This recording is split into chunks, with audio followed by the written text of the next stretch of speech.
Hey, welcome back. This is Jeremy, one of the hosts of the Fancy Mammals Podcast. This is episode 6 with our guest. Sean, a lot of things. Many hats, podcast, or personal to really further. Shaman, I have a backboard mentor, better treatment. I do a lot. Yeah, no, I'm excited to have you on, man, because I'm definitely interested in the ins and the outs of becoming a shaman. You don't hear that a lot, right? Like that's not very common. So I was a little surprised that it was still a thing, I guess. You know what I mean? Yeah. It's this weird underbelly of spiritual that a lot of people don't see. You get on social media, you look around, and you'll see all these people preaching about light, energy, and love. Things. Funky Nordic. That's just true.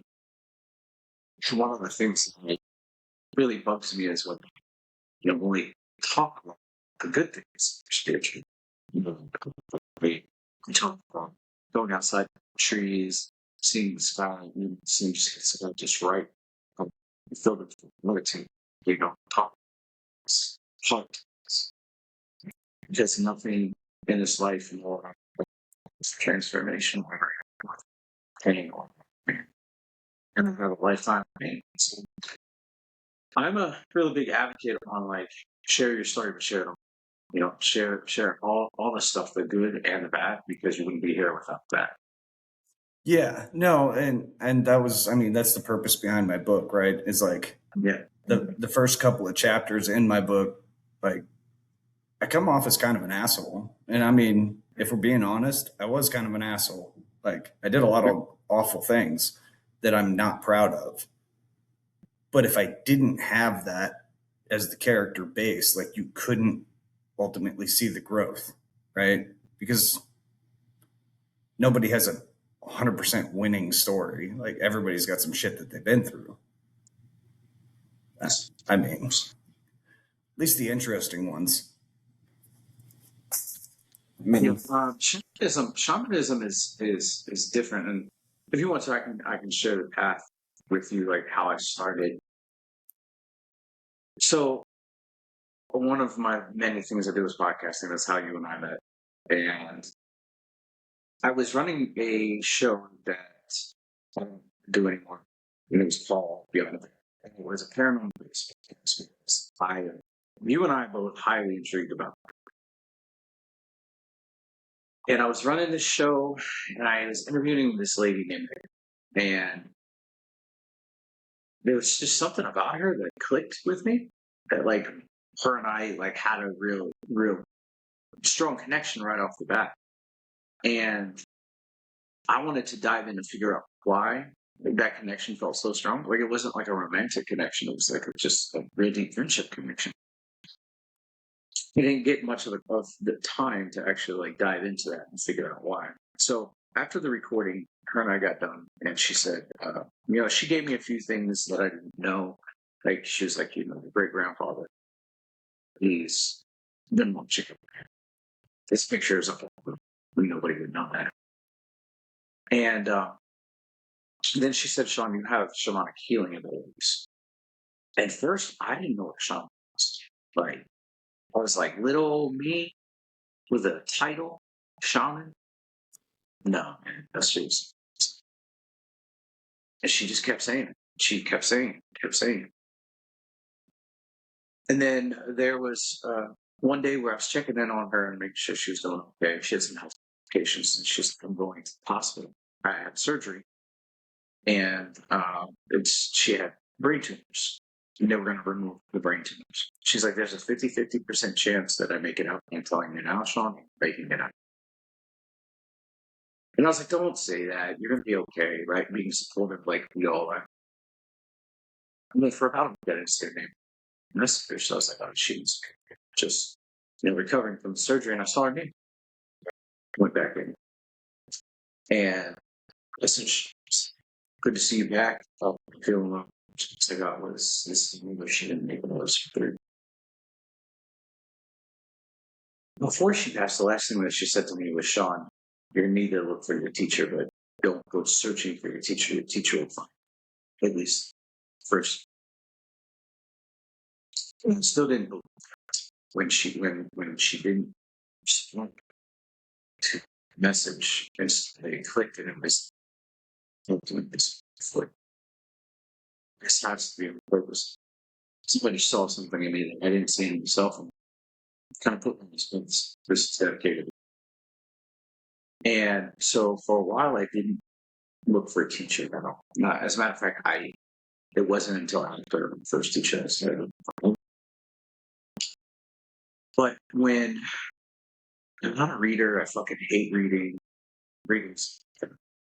I started looking into shamans. I heard a guy published millions and just whatever material you get my hands on that said shaman. And I got some good information, but it was like very in-depth information. So one day, I was looking for more guests to be on the video. And I got a message from this lady, and she said, I'm a psychic medium.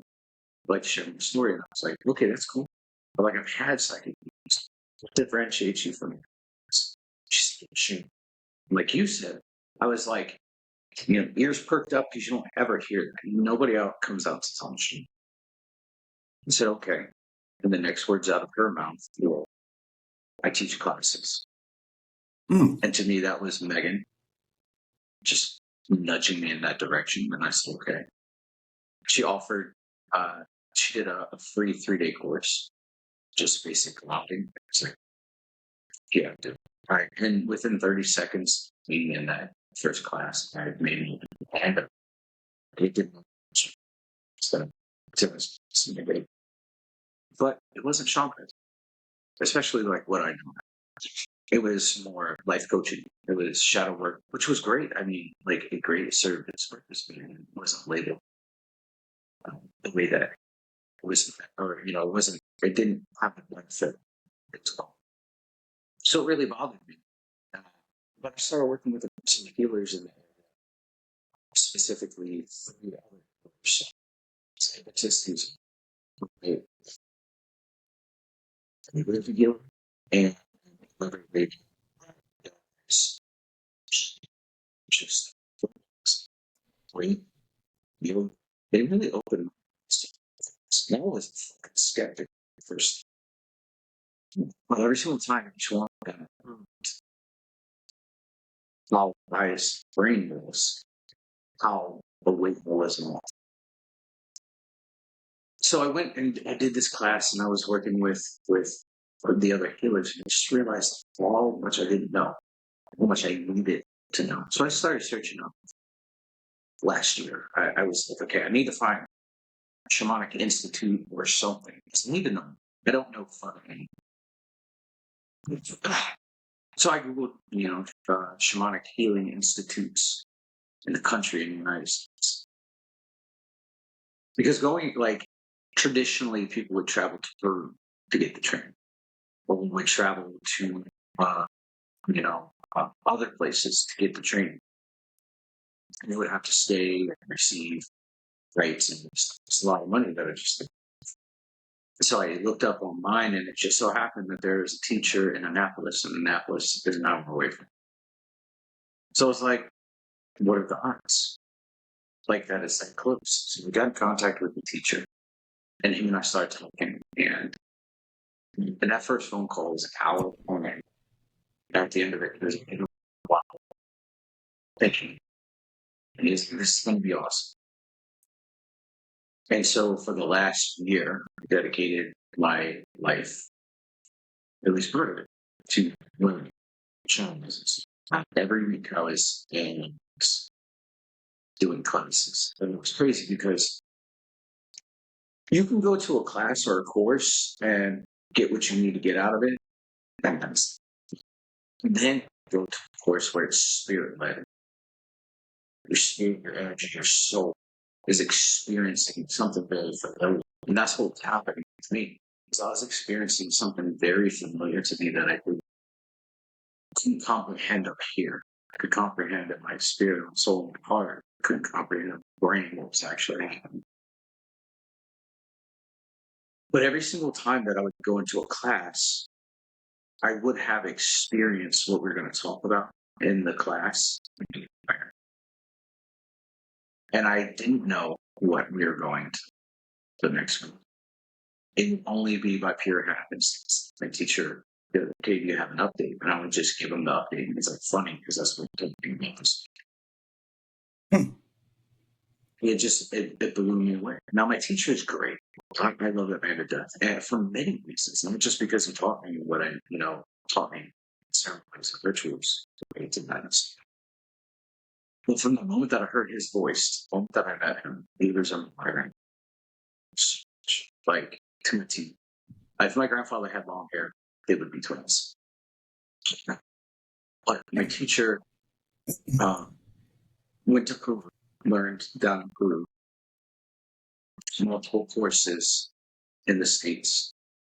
From this very famous teacher that travels around the world, just tribute. His name is Alberto Del, and he went from him. And my teacher started ramping the sessions up. So, like, he wasn't teaching me like a normal student. He was teaching me like a successful, like somebody who's going to pass this down to. Like, you have to fucking know this.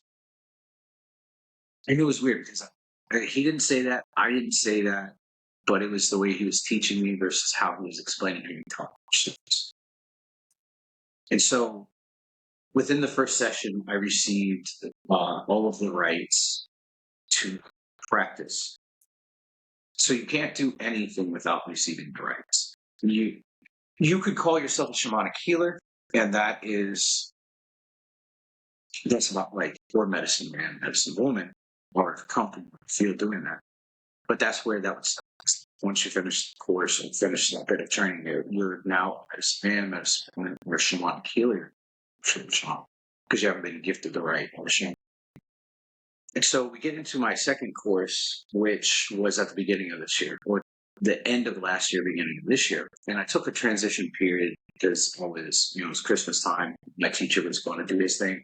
I was going to Wales and Germany. But in that time, I went through a soul crushing break. Like one of the ones, like your heart physically hurts. Like your real heart, your soul heart, your spirit heart. Felt like I had like a knife in me, dude. Like every single time that I'll breathe, it hurt. You know what I mean? It's that soul crushing shit. This was a breakup. Yeah. Okay. It's destroyed. Absolutely destroyed. And it put this real deep fear in me. Put this big fear of meeting this other teacher that I would go. Put so much fear, like it gave me imposter syndrome. I sat there and I was like,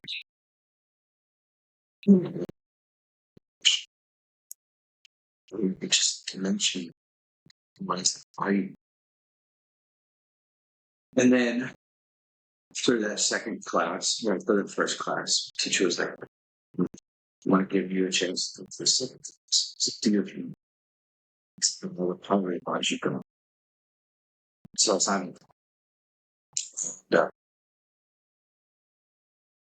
started taking the class. Now, in that time period, in a big break, it was like I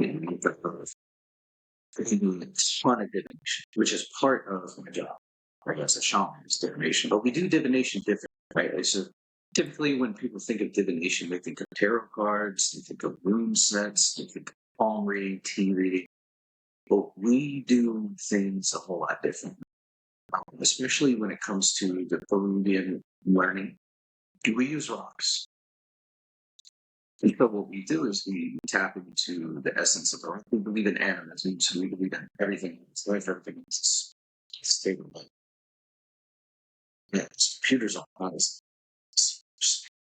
It might not be outright anime, right? But it has a soul to it. It has a story of where the word came from. So we use, and it's because back in the Crusades, the conquistadors came and were raiding all of South America. They got to Peru, and the shamans were the protectors. They were the chieftains, and in certain ways, they were the healers, the medicine man, the warrior, the leader. And so they ushered their village up a mountain because the conquistadors had horses and all this heavy armor would slow them down so that the shamans could get the rest of their tribe to stay for till this day. And no, they didn't have anything to defend themselves except for rocks. So they started building cairns, and people would call them, or stacks of rocks. And then when the conquistadors got to a certain point, they would push the rocks down, tumble on them, and kill them. So the rock became their source of strength, their source of calm, and their source of mastery. So they use, and essentially we put our intention in it, energy, and then we receive it for ourselves. And then we're kind of able to get a glimpse into the roots. And so when I told my teacher, like, hey, I've been doing a lot of divination, I've been pretty accurate with, he laughs and he was like, our first class is divination. And just, so I go through that whole second module of learning. And at the end, I'm like, okay, he's just going to tell me that I need to go to the next class, right? Because that seems to be a recurrent class. So I need to go to this next class. And we had about a half an hour script. Put your head on, like we receive, touch head, and gift you the right of shop. Just down. He was like a gifted machine, and that was a home, right? Like that. I wasn't just another person in a class paying money to learn. I was now a shaman. Like I had received the formal training to the point in which my teacher was like, I'm confident in your abilities that you're not going to go out and harm somebody versus. So I end up going, and he was like, I never require anybody to do this third class, but you're going to benefit a lot from this third class. I guess that was a foreshadowing. So in between all that, right, in between the classes and the breakup and all that stuff, I had received an Instagram that there was a Viking, or there was a front man to a folklore or Nordic folklore band that was a shaman that was teaching classes in Paris. And he was going to be teaching in April. And I was like, what is it? I did 23andMe a few years ago from Irish, English, and Scandinavian. It's just like right in that area. My ancestry is right in that area. So I signed up for this class, and there was a whole election process where I had to go in and interview for it, and then they had to vote me in to actually go to this course. And over 200 people applied, and they only accepted 12. I was one of 12. Damn. And the lady that interviewed me to ask her basic questions, she's like, we're going to be going over all these things. You already know. Right? And I said, it's European, you don't, because you can go to any cemetery and you can trace your family. You can see the start and give it. You gotta know how far your family goes down. It's only 2 years. So,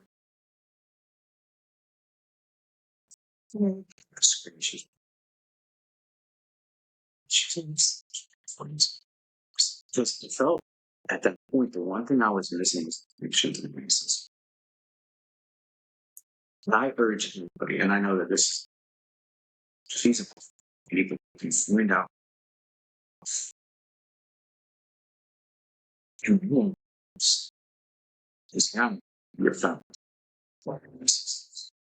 And that's one of the biggest things in the spiritual community when it comes to things. We don't, because we don't have countries, right? So, like, if you go to Sudan, you know that a Sudanese person, their family line is originated in Sudan. But you go to Australia, 9 chances out of 10, their family is going to originate from Australia. But if you go to Europe, actually go, especially when connect to your ancestral. So at least for me, it's free them. So I didn't feel okay. I'm actually recorded.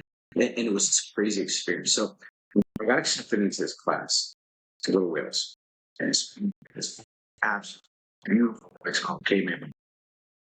And it's in the it's on the northern coast of the US. So I had to fly. I flew into Manchester, took a train over, ended up where I was at. And it was in the mountains. It was hidden. Literally, I could sit across the river in this town and I wouldn't be able to pinpoint where it was at because it's hidden. When you're up there, you see everything. So this whole path, and I mentioned earlier that no path is without pain, right? And share that pain, and this is part of it. That Instagram post that put me in Wales to go to this shamanic healing course to connect to my ancestral line was sent to me by a woman Russian. So I wasn't just feeling the weight of the breakup, I was feeling the weight of the situation. Like, I'm here because of her, but I'm here without her. You know what I mean? So I felt that I was feeling, it's that I loved them. I was in love with them. Like, I would give it my right on. Potentially the left one too. I would need it to eat. You know, I'm trying a little lightweight. But anyways, feeling that, and I was feeling every bit of it. And for the first time, I didn't run from a feeling. I had nobody to run and talk to. I was in a different country. It's just me. And it's nature. And it's rawest dude. And so I met up with one of my classmates who's from Australia before we actually went into college. He was like, I saw this castle down the way, and I think you'd really like it. Let's go. So we walked there, took pictures and everything. But there was it was this weird, pulling, I could literally feel in my chest, my soul. There's this hill next to it. And so I went back to the hotel I was staying in, coming back to the studios, just kept lagging. It was like, go, there's something waiting. You got to a point where I just couldn't stick with me, right? Like I was doing time zone catch up because I was so tired. I was trying to find food because where I was at didn't have food, and it was on fucking highway, so there's no way to get food. So the next closest place to get food was in the town right next to the fence. And I ate. Just took a stroll there and just let my spirit guide me. I got to the top of this hill. I've never seen anything like this before. There was a natural formation of circle, and it had rocks at every direction. All up to formation. It was like a fucking force. Force to hit every big thing that I've ever felt. It came and brought me to things painful. Throwing myself, literally putting myself in the middle of this ugly crying. Sitting there, I didn't even know I was crying about anything. At one point, I was like, "Why the fuck am I crying?" Right? And then there was this perfect opening in the trees where I could see the valley and the river flowing through. So at one point, I'm crying because of how beautiful the fucking scenery is. Right? There were so many emotions that were flowing through me at one point. One thing that I throughout my brain, reverberated in bones and skin and skin up. And I was like an ancestral. It was just feel them so get into it. So it sounds to me like, and I talked about this with the last guest, is like, before I left Alaska, I was quoted frequently saying that I was searching for a place where I belong and I'm not sure if it exists, but I'm not willing to give up looking for it. It sounds like to me that's kind of what you found, right? Is like, Yeah. It's like a pull, and you don't know where you're supposed to go. There's no map, there's no specific address. But when you end up places, like I ended up in Montana, and the minute I stepped out of the airport, I was like, damn, this feels like home. Like I could live here. And it wasn't just like a touristy vibe. Yeah, it wasn't like a touristy vibe. This is before Yellowstone ruined that place, but like I felt like connected to the area, And I don't know if that's because Blackfoot or Cherokee blood or whatever, which I don't have much in me, but that wouldn't make sense because I'm kind of a skeptic when it comes to stuff like that. I say that, but I'm willing to understand and try to listen, because it's not so much that I'm a skeptic, it's that I just don't have enough education to understand what it is, right? People have the problem of like believing in things that they can't physically believe. Yeah. Like, I know that this is a fucking air freshener because I spray it and it's really good. Like, how do I know that there's, for anybody that's listening that's Christian, I'm sorry for what I'm say. So how do I know skydiving is real? Personally, I don't believe in it.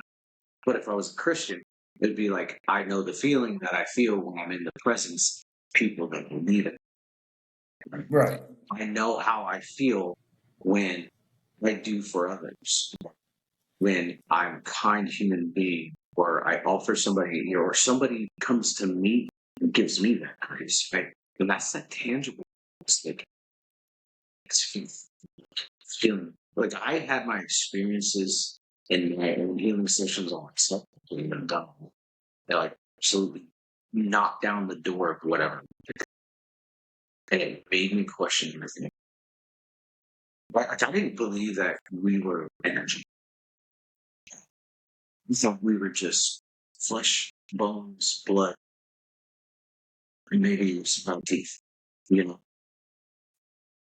No, the then, energy thing is. Oh, good. But then it's not when the chakras get completely open and the energy begins. Oh God, you've seen it. It's like me doing this from you. It's not count like that. We are energy. Energy displays sometimes, maybe energy still, but we are made up of energy. Yeah. No, the energy aspect, right? Like, and this is going to sound dumb, but like, I was raised Catholic, Christian, whatever church kind of fit in. I don't even know to this day which it really was, nor does it really matter. But like the whole energy concept, I actually started looking into it because of the game Final Fantasy VII. Nice. Because it talks about the energy that's like under the earth, and like there's the evil corporation that's like trying to harness it or whatever. Like maybe I'm not accurate on the game exactly what it was. I was a kid, but like it was fascinating to me because I was like, oh, wait a minute. So this is made by Japanese people. So what do Japanese people say about spirituality? So then it brought me down like all these different rabbit holes to kind of research. Oh, well, these people say this. Well, why do my people say that? It was very confusing because it's like, okay, it's very one-sided over here, but it's completely different over here. This sounds more plausible.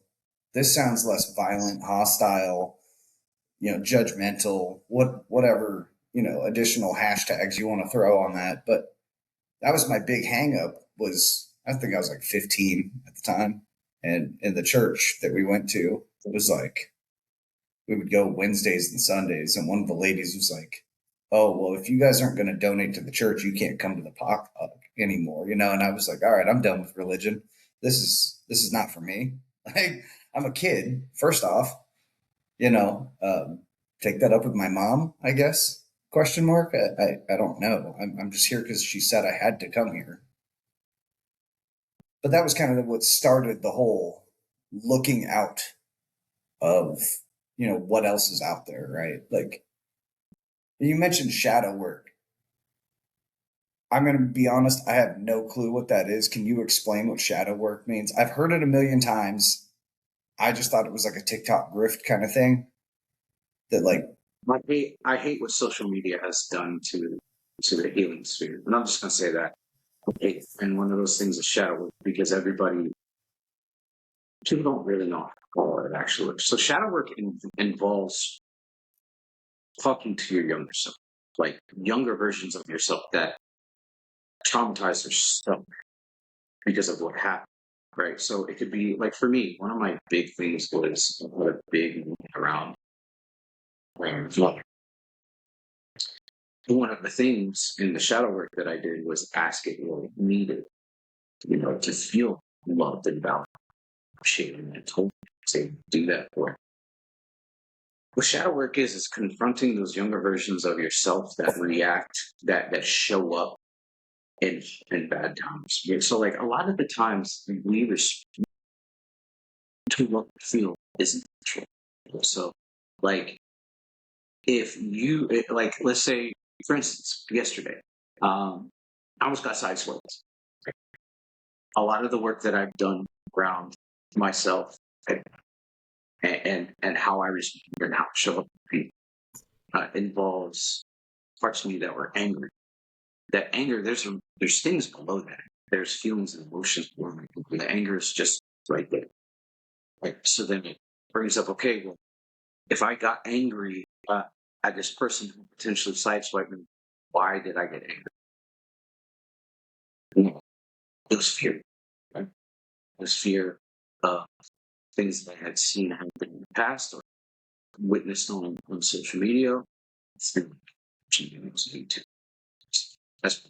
not real. I'm scared. Why am I scared?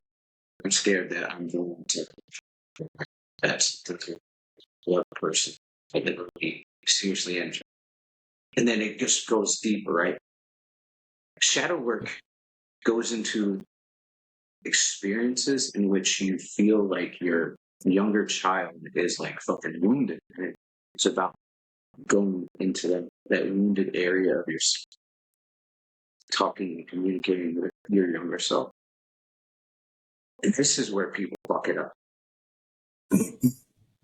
Right? Is they think that that's all they have to do. You said earlier that, the conversation that you had with one of your prior guests was good versus evil. And this is kind of one of those things. Human beings, I don't think that we have the capacity to love ourselves.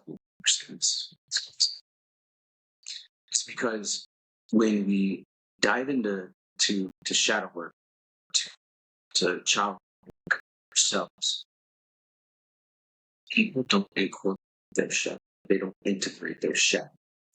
So what's happening is there's this unhealed, unintegrated part of you that is just lingering out.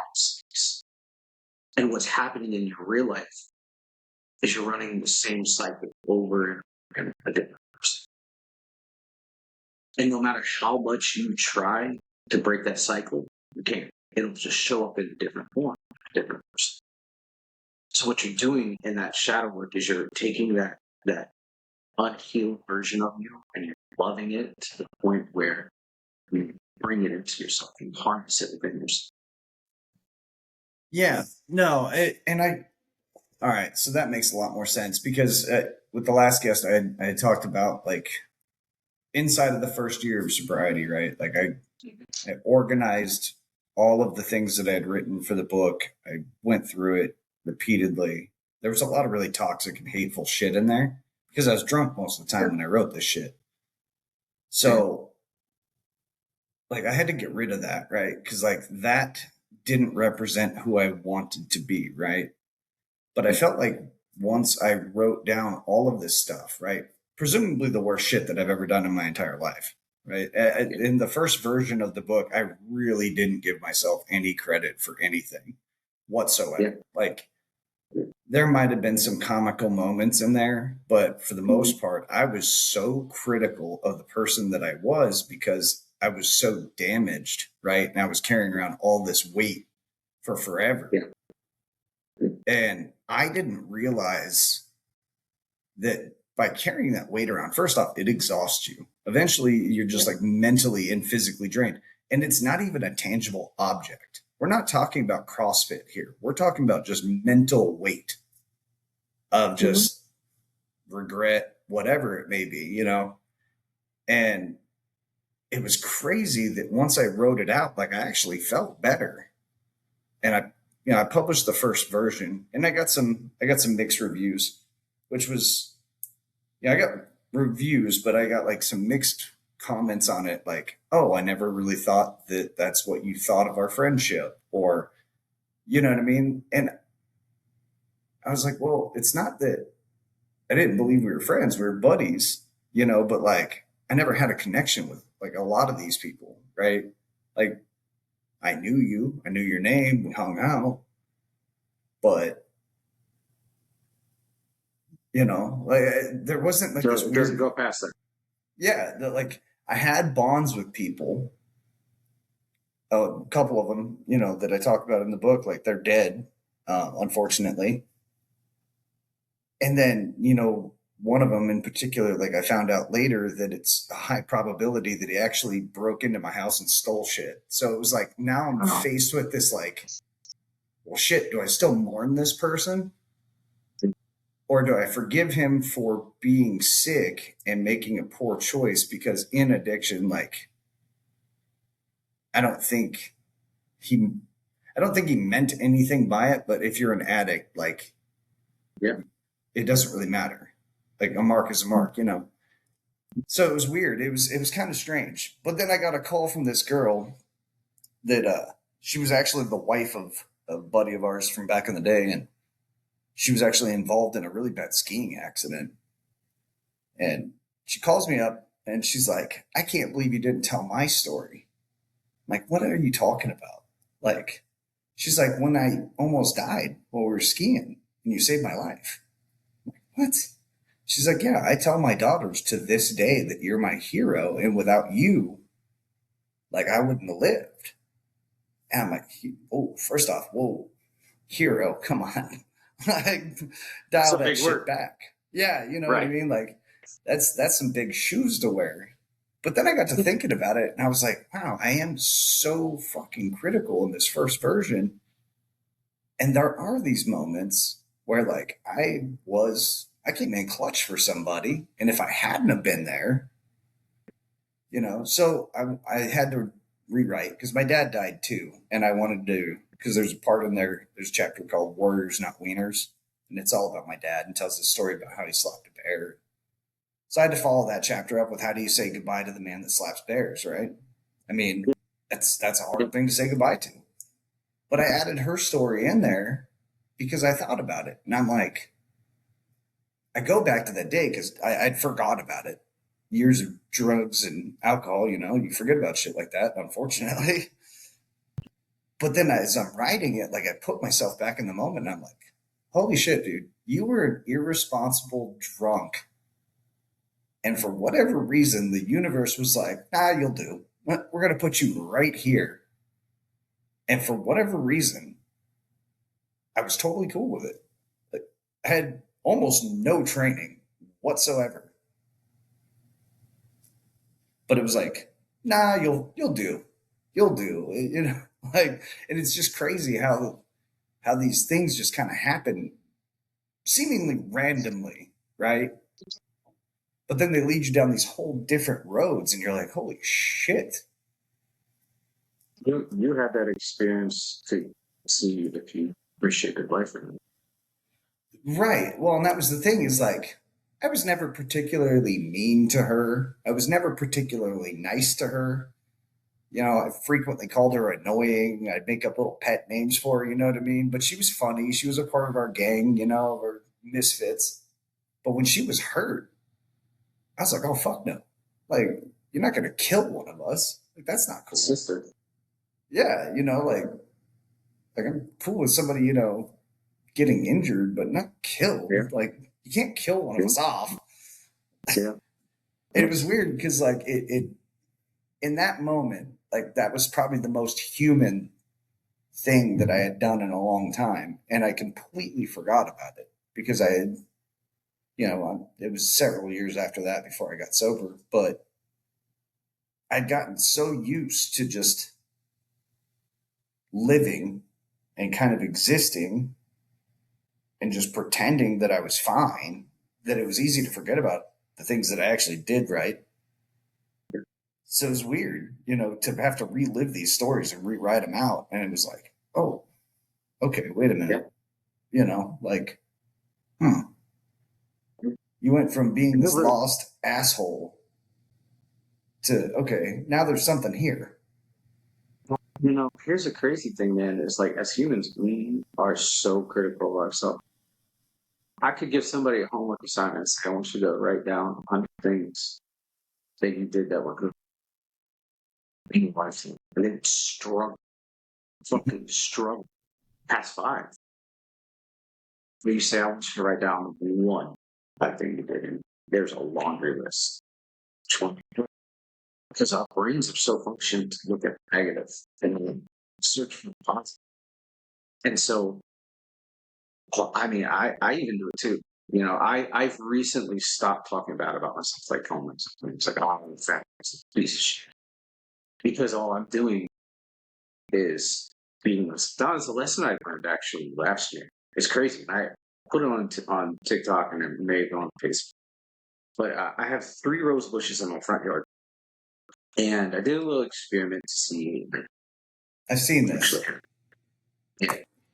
So 2 of them I told God so nicely to. It's like, you're so beautiful, you're so great, you're growing strong. We just had the 3rd egg to be. Like, and I mean, like, they just came in. You're proud of myself.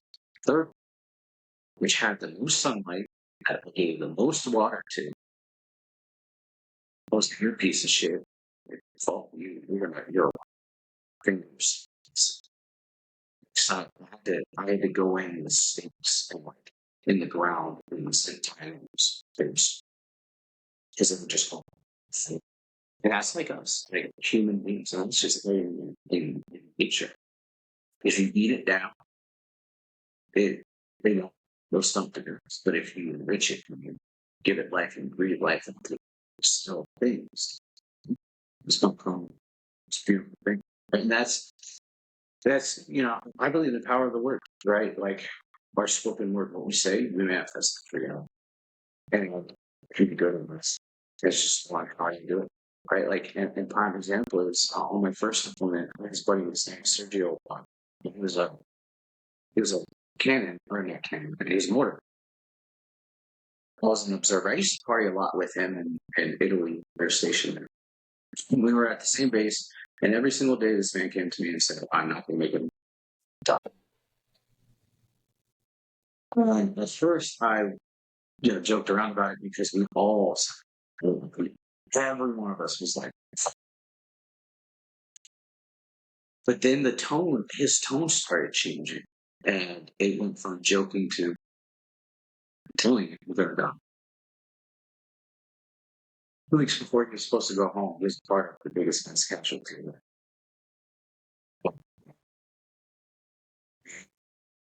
He was.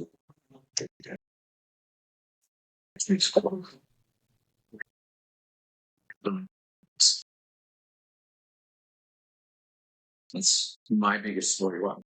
But going back into Wales, man, when I went into the class, so the class I was going into was taught by a focus display who in Europe is big. If you mention his name, he is known for his tattooing, he's known for his artwork, his music, and his community work that was fucking huge.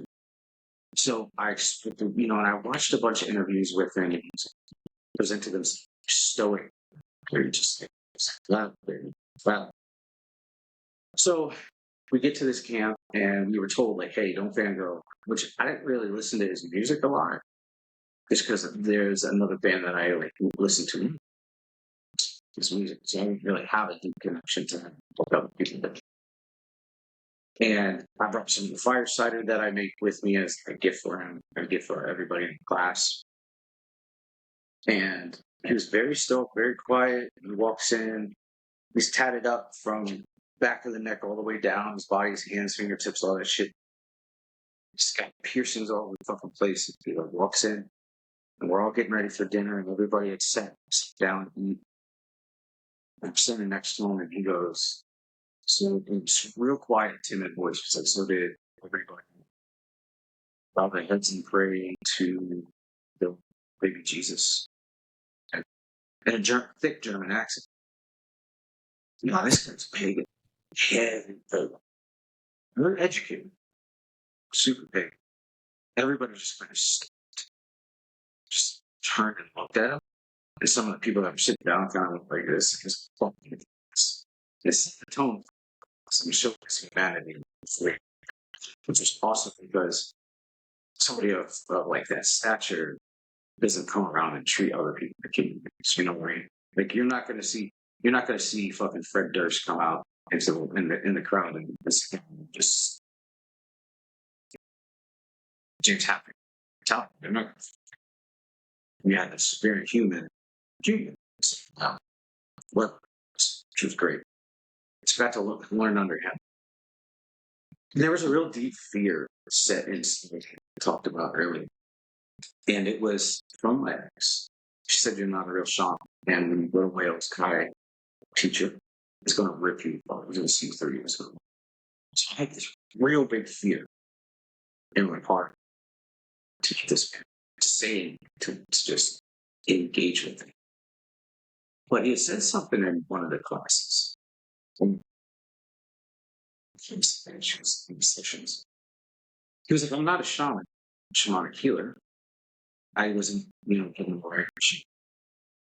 So therefore, so I'm going to say, hey, you're just going to take your pick.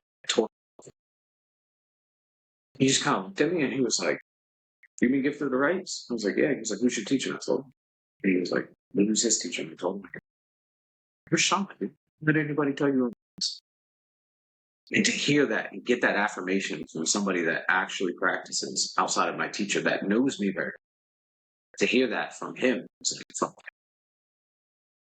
that made it, right? Like I felt like it was like a proverbial, like if she was standing in front of me, I'd be like I did it, Your words mean anything to me.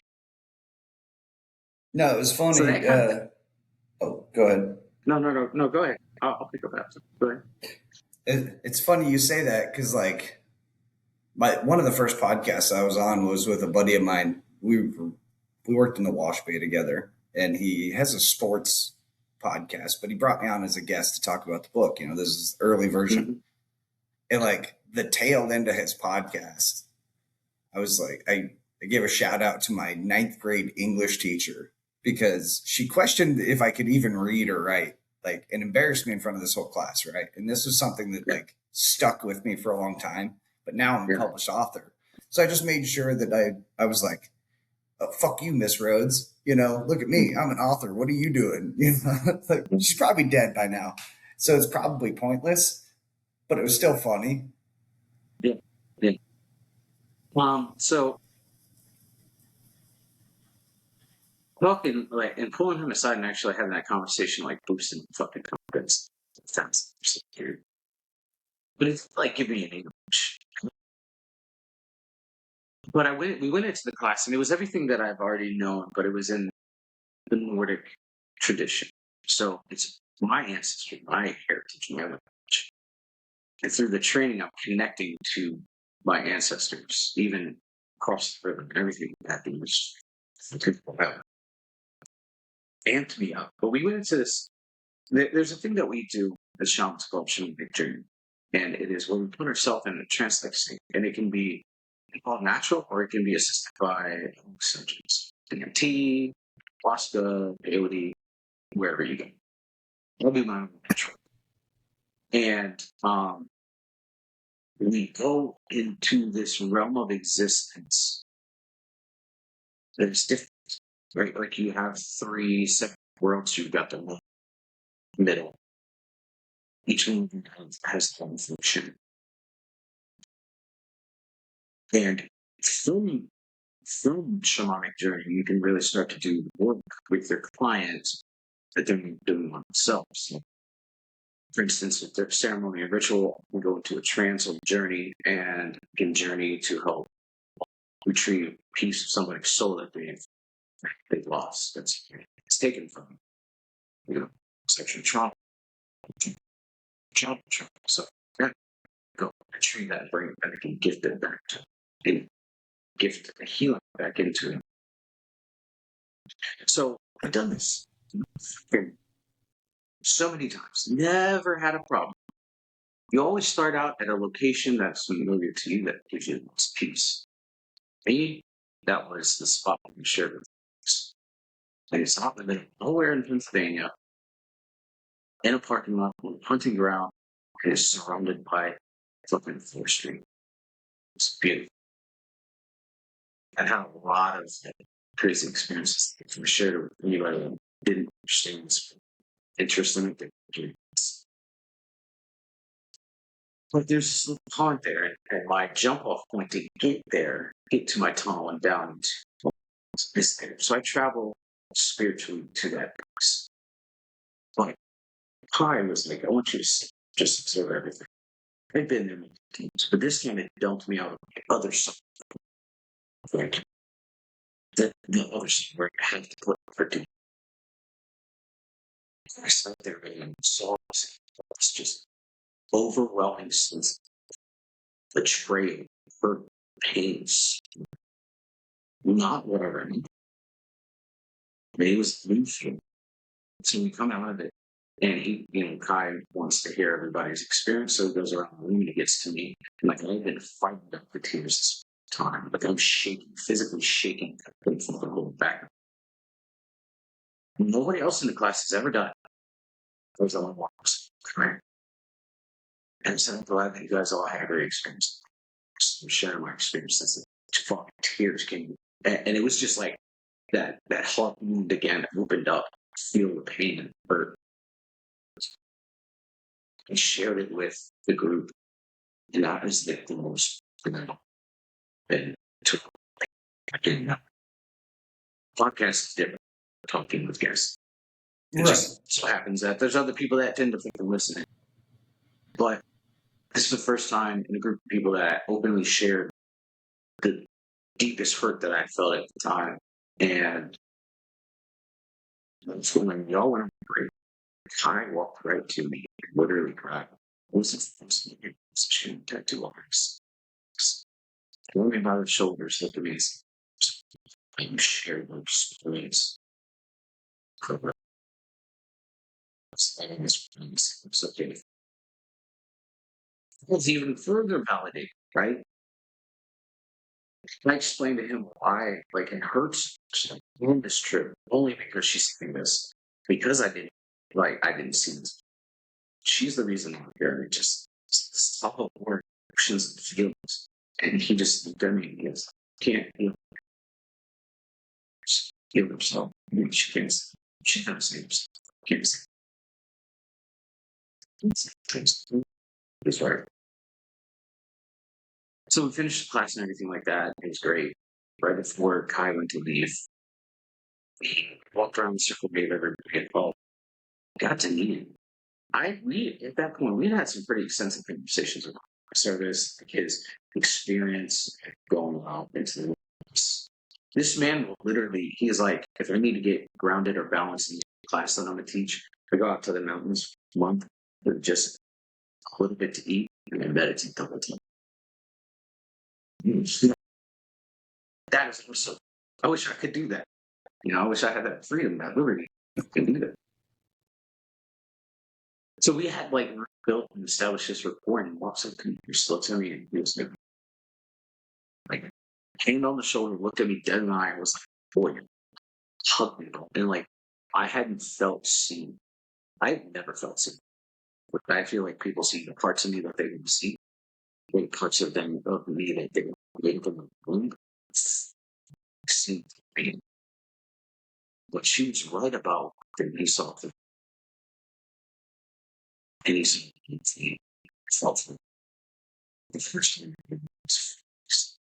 and reached help. It is I cried so much on that trip, dude. It was insane. I cried more on that trip than I ever. No, So I go ahead. I was gonna say, no, that really makes me think, man, because like I'm currently dealing with the situation, right, where there are people that think that they know who I am. So they have this like like they've already made up their mind, right? And they're Yeah. convinced themselves that this is exactly who I am without ever conversating, without ever actually doing any of the work, right? And it sounds like something similar here for you Yeah. is like, and I mean, I don't want to imply too much, but like, it sounds very similar to like you've been unseen, and then when you would show people, or you felt like you couldn't show people who you are because of whatever mental block. For me, like I was more or less afraid to let anybody know anything about me because then okay, that's just ammo against me, right? You'll use it to do something. So that was why I created these clever characters and like, different personalities, I guess, to fit into these different groups. So it really makes it hard now because I'm actually trying to be just me. So people will read the book and they're like, "No, he's a criminal. He's this. He's that." Like, no, those were all characters. I was playing a part that was necessary, albeit misguided, but it was a character nevertheless. It was something that I felt was like necessary. Yeah, It was nice. but Absolutely, man. I used to mask up for people, just based on who I was around, because I was afraid of rejection. I was afraid of not feeling wanted, not feeling seen or valued. Every time that I did that, it was the same result, and it was that I was masking up, and I put the masking so much pain. To a degree, with monsters, but it was more so that I lacked the self-respect that I should have. Um, so I masked up in that moment with Kyle. The final was like the last space the show. So it fucking worked on getting rid of all those masks. There was that one mask that just kept flinging. And so that later that night, like after he left, we all were just sitting on the floor and actually got to know some people, actually sit down, and have legitimate conversations. And it was fun. It was innocent. People from Sweden, even in the country from Montana, like coding, somebody from Australia, right? Like it's just really cool to actually connect with people who I now deem my people. Like we're still in a group chat together and we still send updates, all that shit. It's great. But I still am in contact with all of them. They're great fucking human beings. And that's all that matters. And so where we were at was built by the owner and their own handcrafted business. And then meant to receive joy living. Kai Maiban. Kai is Maiban is a goddess in Irish folk. And Kai, the word Kai, C-A-E, is K Maiban is translated to son, son of Maven. And then there's a whole more behind him. They I could send you pictures if you wanted to. Like, but there were carvings and trees of the goddess, baby. And there were carved statues in the ground. The same dragons carved out at the entrance. And there was a big, like if you think Druidic roundhouse, big with thatched roof, and then you get to the top, the opening, it was there. They had a shovel house. It was a natural place too. There's a river that flowed just on the other side where we were. So every minute of every day that I was there, I heard the living the kids. It's just what I needed. And but as I'm leaving, like I just crying. I couldn't want to go. Right? I kept saying to myself, like, and they're in videos that I posted up. I said, "I don't." This shit's in Germany. After that, I got to go to Germany, and this is kind of a weird part about it. So my daughter is stationed, lives in Germany with her mom and stepdad. They're stationed up there. He's in a very region, Germany, and I don't get to see my kid. I get to talk to her a lot. I get to see her. So most times I spend with her. So I flew up there, and one of the big things, she was like, "Dad, toward the end of your trip, I want to take a big trip, just you and I. You and I, we go somewhere." Originally, I wanted to go to some concentration camps because that's one thing I haven't done. It's going to concentration camps. She never had a kid. She's very spiritually open. Like the things that her and I talk about on spiritual learning, she's very open. So I was like, "Wait, do you want to go to those science camps?" And she's like, "Yeah." It's like, "Okay, we're not going to drive 3 hours just to go see the castle." So I scheduled a tour of the town that's right next to Frankenstein's castle. It's called Darmstadt. And it's considered the the science capital of Germany. Just cool stuff, right? There's a lot of medication that gets pumped out of there that is breaking, that is not big pharma. And a lot of advances in like science I know today that is regulated by the American government. And so I just ordered, we took this tour, and the lady was nice, and I found out that it was not a tour like the science tour. It was architecture. I may not be Christian, Catholic, maybe more spiritual. I appreciate the fuck out. I love just going in, going down into the basement, like seeing where the car is buried and shit. Oh fuck, that's it's one of those that is still there, and it's something basically stuff. So we go and we finish this tour, and the lady was real kind, and so I was like, I might just open up.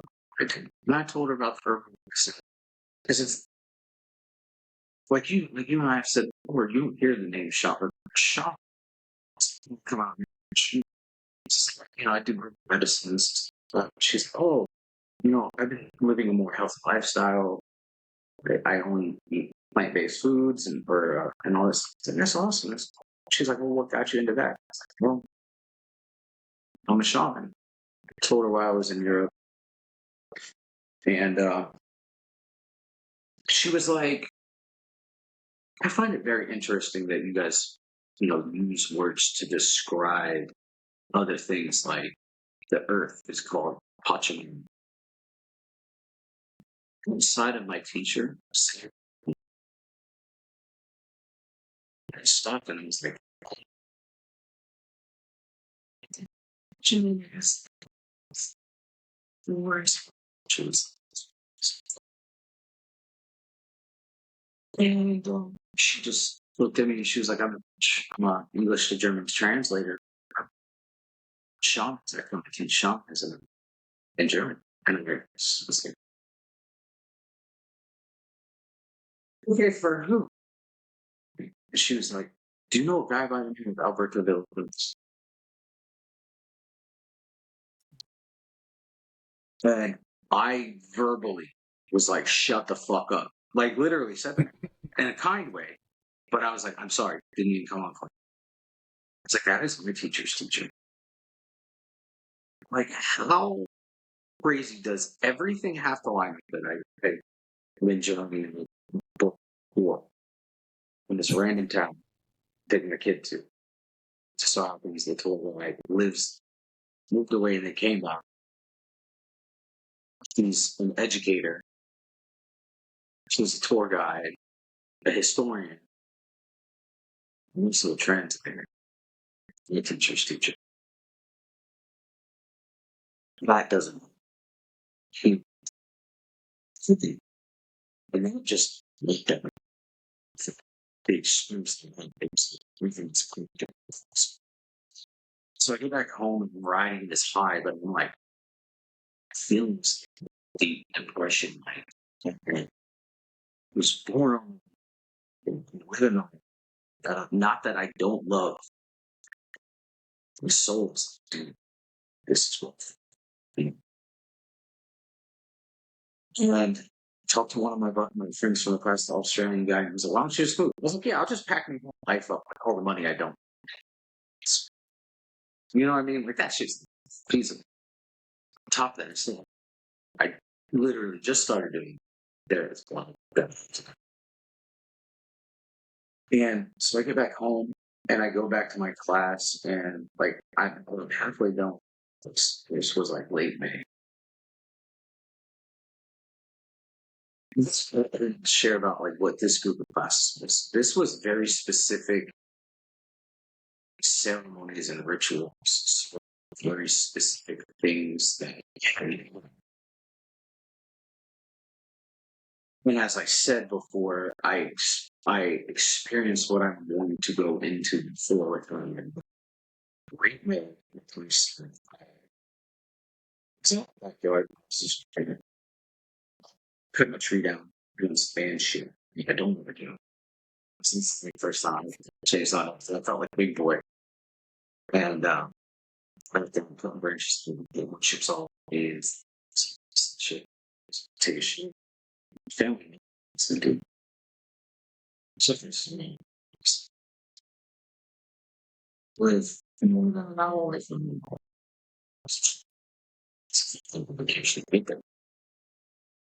So we one fall coming in, it was sure because instantly it didn't bounce. Good. And as I go to my phone, Rich because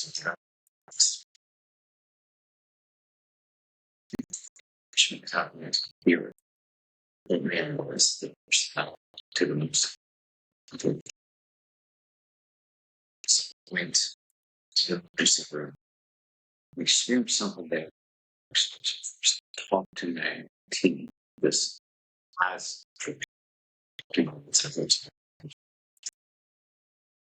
and then we're healers. Who's in a trance talking to me. She's like, it's my grandfather, and she's explaining. And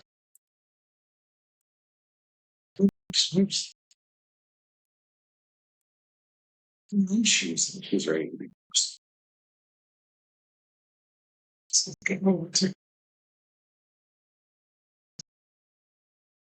I don't know what to. You know what I mean? Like,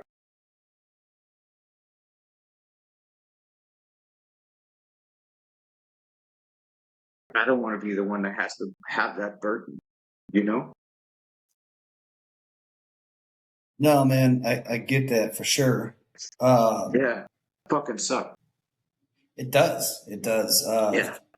I was actually just explaining this to my kid the other day. He just moved back from Alaska, and like, so we've had an opportunity to catch up. I mean, he's been gone for a few years, and he left because of some circumstances that were not controllable. We'll just say that much. But he left for his own sake, so he could, not get in trouble or whatever. And that's fine. I didn't like it. It made me feel like a shitty parent, dude. I mean, I've literally had him since he was 6 months old. And then now there's this situation that I thought was going to be good and turned out to be super fucking toxic. And he was the first one to recognize it. And then, yeah, at first I was just angry. Like, okay, I made it to this fucking point in my life, and I still can't have this perceived thing that I'm after. And it's unfair to me, right? Like, but I didn't really see the angle that he was saying until recently. And now that I see it, I'm like, oh shit. Because now I'm rewinding shit, right? Like now I'm replaying things that have taken place, and I'm like, fuck. Oh, you look like a dumb shit. God damn. So like we were sitting down and like we're just conversating. We've had several now. And there were things that he wasn't aware of. I thought he was aware of them, but I guess without context, like they just didn't make sense, and he just didn't pay attention to them. So I explained them in detail, right? Like a lot of my past and a lot of the shit that I went through, and the reason why I was who I was. And after those conversations, like I think he felt validated. Like it was like I cared enough about his opinion to explain things, even though it put me in a bad light, right? Like I'm not perfect by any means, and I didn't throw shade at other people. Like I am fully aware that there are things that I've done in my life that aren't great, and I've owned that shit. The flip side of that, though, is that because I'm owning it and I accept it, there are people that still want to try to beat me over the head with it. And I'm like, no, I'm not going to do that. I don't care which way you feel about it. Like, I'm not going to do that. You're not going to use that against me for the rest of my life. Like, I don't know why you seem to think that, like, I should just perpetually feel like shit for the rest of my life and never have anything. Because I'm not going to do that. But on the, on the other side of that, anytime that I'm doing well, like I'll get little shitty ass comments like, "Oh, well, you're stuck up," or "You're you think you're better than people." Can't win. No, the fuck, way. I don't. No, I don't think I'm better than people. I really don't. There are scenarios in life where I'm doing better than a person because of things that I'm doing. That's fine. I work a fuck ton of hours. I put a lot of effort into the things that I'm doing. And for somebody that doesn't do a third of that to be like, oh, well, you just think you're stuck up, or, what you do ain't shit. Okay, that's cool. But like, we're not on the same level, dude. Like, I'm not trying to be mean, but like, who the fuck are you? So that's the shit that I'm learning recently is trying to figure out that balance there and try not to approach these things with like a negative approach, right? Like the old me would have been like, fuck you. Now we're going to fight because now I have to prove something to you. And it's just, it just doesn't make any sense to do it anymore. Like I'm too tired. I don't care anymore. Like him knowing the truth, or at least my truth, having the rest of the story, I think made things a lot better already. We're talking about doing a 4-part series of what it was like for him to grow up around an addict and all the things that he saw. Because there's shit that I'm embarrassed about, for sure, that I'm deeply regretful that happened. But again, if you go back to that character building, right? Like, this is part of that journey. And I don't know if without that journey, like I would be here or he would be where he is, like mentally, physically. You know what I mean? So I can tell you if anybody tries to call you a narcissist, I would feel bad for that shit. I'm such a bot. Oh yeah, no, that's happened. The last relationship, I was a narcissist, a cheater, and bipolar. Yeah. Naturally, Yeah. right? Yeah. Yeah. I always found it funny that somebody without a psych degree is dishing out, you know, Because Dr. TikTok told them that that's what it was. yeah, Dr. TikTok, that's my favorite, right? It's like, oh, you heard Yeah. that shit on TikTok. Did you look up the actual definition of what you're saying? No, you didn't. Okay. No, no, Here. absolutely not. Yeah, yeah. So, and that's a good segue because I changed the way that I look at it. Right. So I went into the hospital and was there and swung around the opposite side of the bed and I hand and shoulder. It was like almost instantly I went into trance. I could see it in the way that I remember it best in the favorite version. Seems great. And there's this energy is just doing two gates and chips. So when it came, like when we went in, when we was crying, it came a little bit. And the energy physically shifted, changed. But I found out when they were going to have this, and it just happened. Day.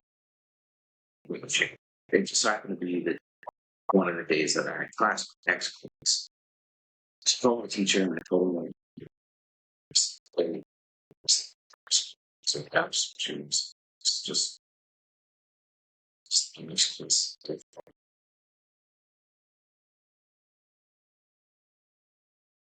So everything that I'm doing was just take a person. I felt like I felt it was. But I look at it now like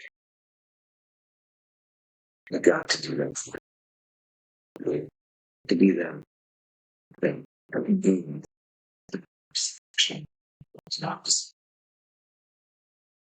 so looking at the top line of something. Games. You know, I mean, very big. But I graduated and I completed my program. 2 places. And I currently getting ready to teach the same class that I learned in Wales for the treatment next week. It's, it's,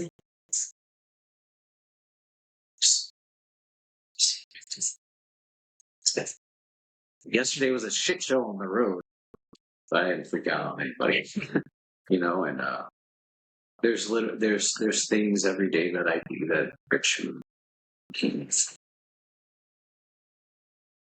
I don't allow everybody into my space where I used to. I used to like when keeping this energy. So I'm by no means thinking or expert. I mean, I think anybody that's an expert in anything spiritual is fucking stupid. There's no experts in this. Just like there's no experts in the paranormal. Like there's a whole distance because you know what I mean? It's free. So you're an expert on professional. Well, I am professional. I'm not an expert. I'm not a fucking, doctor. I mean, one of the things that I tell everybody that comes to work with me, or everybody I tell, I'm not a psychiatrist, psychologist. It's where they is where they pick up. Right? So, like I deal with letters of the soul, letters of energy, counseling, therapy, touch. So there's a ton of ceremonies and rituals that I do as far as like there's an entity extracting ceremony, and it sounds like really fucked up. It sounds like demons and shit. Like the first thing I thought when he said, I'm going to teach you entity extraction. I was like, it's like that's I don't want those. yeah. But he listed down all the different entities, how they can get attached, and how to remove them. I understand when I actually got to do it. Well, Reiki, little bit diving into development, diving into life first. I mean, which was first based So, jalapenos, onions. Right? so when you say entity extraction, we're Mm-hmm. talking similar to like exorcism kind of thing. Yeah, but I So mean, like, we're not like throwing holy water at anything. People turn no, fans no, and no, shit. no, no, right? Like it's obviously it's not like in the TV or in the movies, right? Yeah. Like I'm sure that's over dramatized. Like I'm a believer. We've talked about this before. Yeah. I don't know how it works, but I'm also a firm believer. Like I don't discredit things that I don't understand, right? Like I can't pretend to be an expert from the bottom of a mountain, right? Like I'm not going to shout my opinions from the base of the mountain. That doesn't make any sense. There's people further up that know shit. I want to That's kind say of the way this I on look. air. I want to say this on air to you because you are interested and because I have a contact. This shit's like I have the point of contact that I have in you, Catholic exorcist. And he is more than willing to share his experience with anybody else. It's great. It's really important. Things. Yeah, I mean, I'd love to meet him because Yeah, I I got. just more or less I have questions, right? Like I've seen a lot of death in my life, and like you were in the military, and I don't want to pry too much because I know that there's a lot of trauma packed in there too. Oil and gas is very similar. The drug and the wildlife that I led, there's a lot of pain and trauma in there too, and you're forced to see shit. You're forced to confront things that I ideally in a perfect world nobody would ever have to see this shit, right? So for what I did after dealing with like this traumatic shit is like I just fucking tuned it out. I shut it down, right? Like I just pack it down in this area, and I'm like, no, too painful, not gonna fucking deal with this shit. But there are moments where like it will scar you, and I feel like, and we talked about this a couple of weeks ago. Like I feel like because it was such a horrific thing, right? The fact that I'm trying to ignore it is like, nah, buddy. No, no, no, no. Like, I'm here. Like, acknowledge that I'm here. And there was this girl I dated from Texas, and actually, there was a scenario where the TV remote literally flew across the room. We both saw it, and I was like, I'm sleeping downstairs tonight. Like, like Yeah. you're taking the bed tonight. All right, cool. I'm gonna go. Yeah. Yeah. You know, I've so had, I know it's there. yeah, yeah. I've had my fair share of paranormal experiences, and I can be I just sent you the video, the episode that I did with him, and then I can send you his email contact. But yeah, he's a great human being. Um, I don't necessarily agree with everything that he agrees with, but that conversation was great. And if you've ever seen the movie Nefarious, you actually Nefarious too. Oh yeah, Yeah, yeah. But at any rate, entities, when we do the entity extraction, entities can show up as demonic energy or negative force, but it's anything that is negative, right? Like any negative connotation, and that entities aren't just things that like you go into a building, you do some provocation to get some results, and then they latch onto you. They could be anything like, hey, I was hanging out with somebody and they were very negative, and now I feel the negativity. yeah. No, I can feel that because like, so that's one thing I for sure don't do in my life now, right? Like I don't hang out with people that are constantly just shitbags. And I say shitbags is like a generalized term, like the way they carry themselves, the what for every whatever they talk about. Very I don't shit want to be baggage. around them. Yeah, like I don't want to be around all this shit that you're just fucking muddling around and like spreading your shit on everybody else. Because I don't want to ruin what I'm doing, right? Like I don't need your shit on me. Like if we're buddies and you need me, okay, I'll carry some of the weight. But if you think you're just going to show up after fucking 10 years and just start trauma dumping on me and be like, hey, this is now your problem.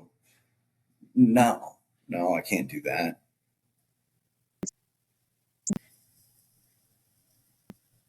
I thought what we do is we identify an area on the client's body that is affected.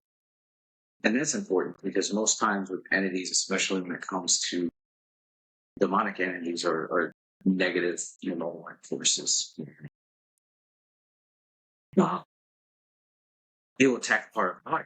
So they'll cause some physical, but it won't be evident as in like they're scratching you, clawing you. It's like, man, I have this lower back pain that I haven't had instead of this incident. Right. So that it would be perceived as an entity.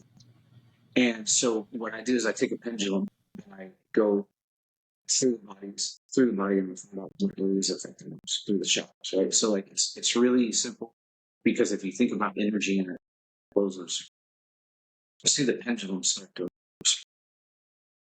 and that would mean that their chakras are open or that chakra. But if it's static and it stays like this and it doesn't move, it means that's the area that's affected. And then you start scanning out through there and feeling the energy in the body. Essentially, it's most. I have to do one, like I said, with Reiki, and she had multiple forms of menstrual. So she had hips in her chest. And so there's what is called like a second surgery. We use certain tools to lift the energy to show itself and extract it. So we use stones. So like I have extraction stones. If there's two stones that put together, and I can mix them and do the resonance. Working so which would have the crystal swords. I'm selling my swords big as big in a small obsidian knife.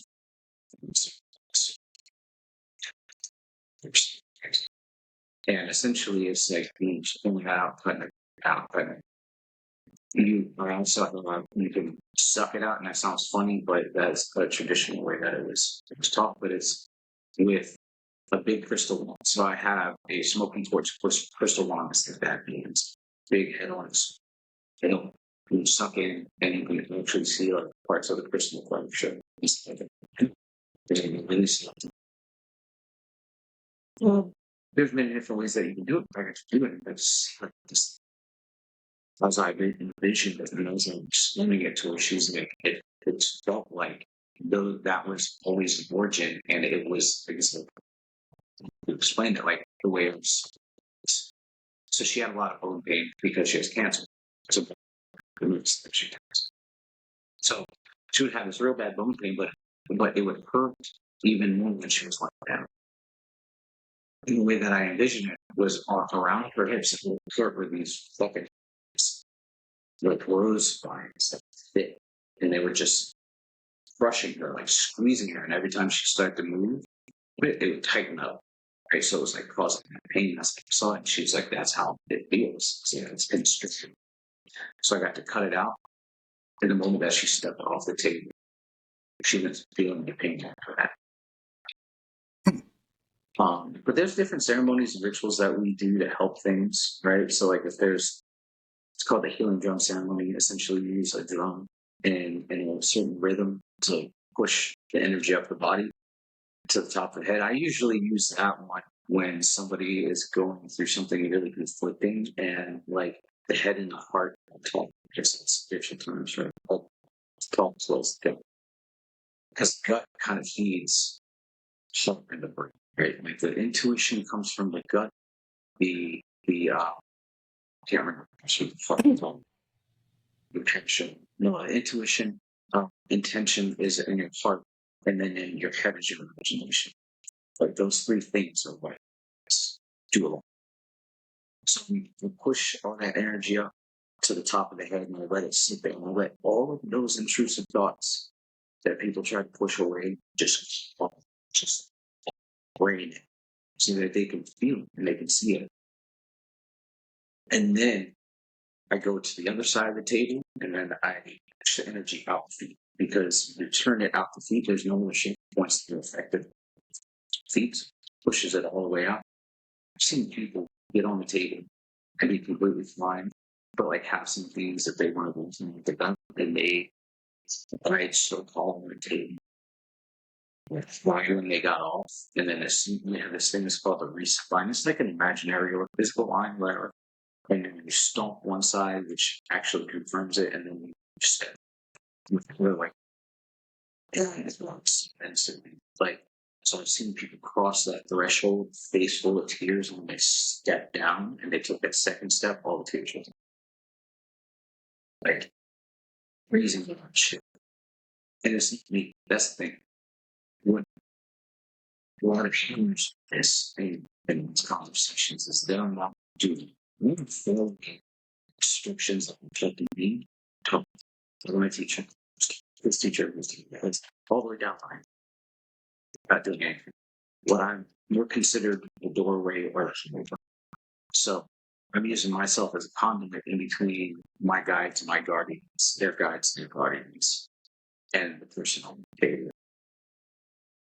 A flow of energy through to help. And it, I mean, literally, it would be like if it was the pole and power. It's just connected together. And yeah, it's a really transformation based. No, so I think I'm gonna have to dig into this because my last guest too, he teaches box breathing and like meditation and stuff. And like in my earlier years, like I thought a lot of this stuff was like hippie garbage, nonsense, voodoo, gree, all this. Like I just ignored it, right? Like I didn't understand any of this shit, so I just avoided it. But the older I get, and now knowing what I know, right? And after meeting the people I've known and seeing this stuff in like real life, right? Like seeing the real effects of these, entities or dealing with this trauma and carrying this trauma around and what it does and how sick it actually makes you. Like I have to be on board with it, right? Because like even it happened to me, even on a smaller scale, like it happened to me, and I'm like, oh shit. Well, like I have to actually admit what this really is, because for me to sit here and claim ignorance and like pretend that these things didn't happen. I mean, I told you about when I got stabbed, right? And like, so that night, right after that night, I it was a big joke to me. Like I was like, I'm badass. I survived a stabbing. But like for other people, that terrified them, right? Like it wasn't funny to them. And it shouldn't have been funny to me either. So then, after a couple weeks, like I started wondering, like, wait a minute, these people are concerned. Like, obviously this didn't go according to plan. But then I started thinking deeper and like, wait a minute. I remember this guy stabbing me in the stomach. Like I remember feeling the knife go in. And I still have pictures of the hoodie. And there is a stab wound in the hoodie in my stomach. But it didn't make it through my shirt. And I don't know how. But, when I tell that story, my buddy Dave, who's, really religious, solid dude. He's never been like pushy about it. So I can always talk to him about it. He's like, bro, you weren't found by a nurse, man. Like that doesn't happen to people like you. You were found by an angel. And I'm like, whatever, an angel. He's like, Jeremy, look at me. You're a rowdy, roughneck, punk rock, drinking, fighting asshole. Some dickhead stabbed you and left you for dead. And then a lady named Pam just found you and you're okay with this whole scenario in your head? Okay, well, now that you say it like that, like, it does sound pretty strange. So then that got me thinking, like, holy shit, maybe I did die, right? Like, maybe I did die that night. And now I'm just kind of like watching, oh shit, well, this is how my life could have gone if I hadn't have done all this dumb shit. Like, because now from at least for the most part, I look like I'm doing pretty good.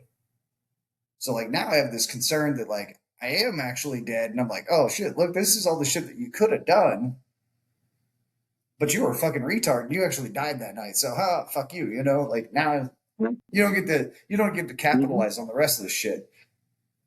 So I really hope that's not true. But yeah.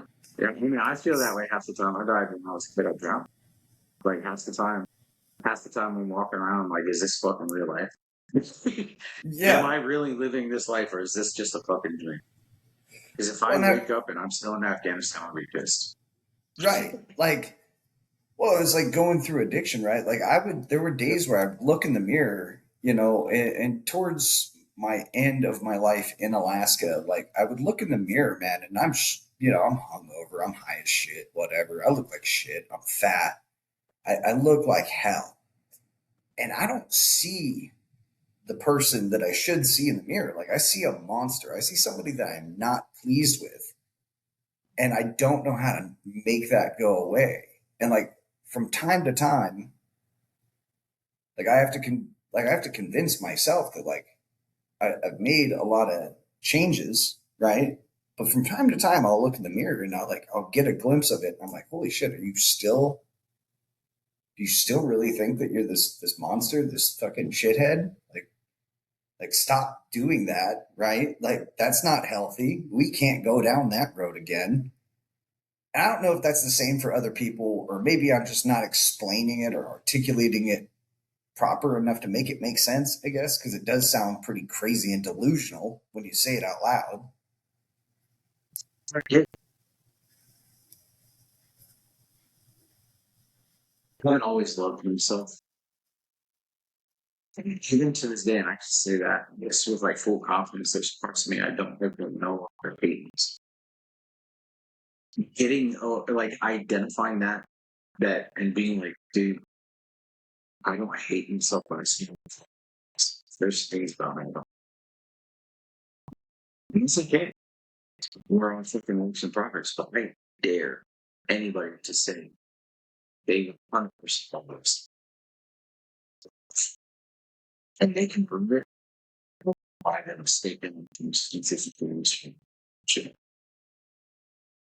This.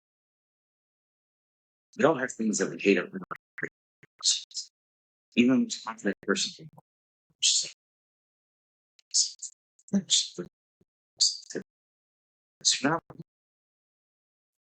No, yeah. I mean, I guess it's important though, and that's why I really wanted to bring you on, the last guest. I really want to open the door to be able to have these conversations, because that was the goal to the book, right? Was to start these conversations. I don't feel like men talk because we're forced to not be a man, like, right? Like, I'm cool with being a man. I do manly shit. I know how to do manly shit. I'm good with that. I know my role. But just because I happen to be a guy, like the fact that there's like this stigma where like, oh, shut the fuck up. You're not allowed to feel anything because if you do, you're a pussy. And yeah. And then we wonder, oh, there's all these people that are, offing themselves in record numbers. And it's like, oh, well, get over it. Just fucking get over it. Like, suck it up. And man, the industry I'm in, it's just as bad. It's just as toxic because it's like, can't be a pussy in a pipeliner, or, and it's like, I get it. It's a funny trope. It's hilarious to say that shit. But at the end of the day, when you lose so many people because of drugs and alcohol, and suicide and all this other shit, and then you think back to these conversations you had with them and you're like, oh shit, what if they were reaching out and I just fucking dismissed them because you can't be a pussy in a pipeliner, like this one. I think I love this one. I'm working on a 501c3 surrounding men who've been abandoned mentally, emotionally, psychologically, physically, financially. So I went through it back in 22 when I was in Alaska. That's actually what led me to move down where he they were rings.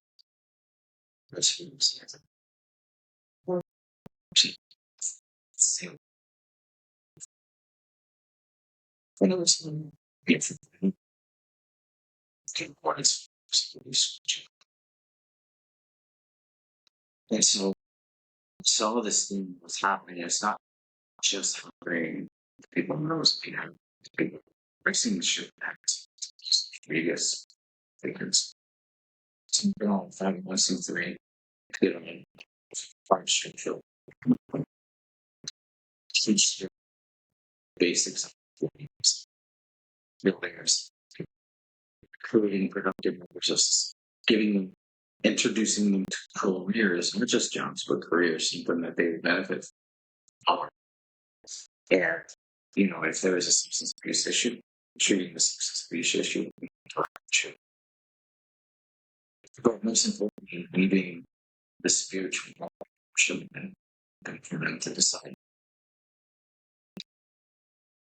When I see it happen, the reason I wanted to start this, or get this started, is because, the majority of our parents are men, and not all of them just fell on hard times. Right. I've heard stories where men went, where the ex took everything and nothing, where like they didn't just, it was just a spite thing.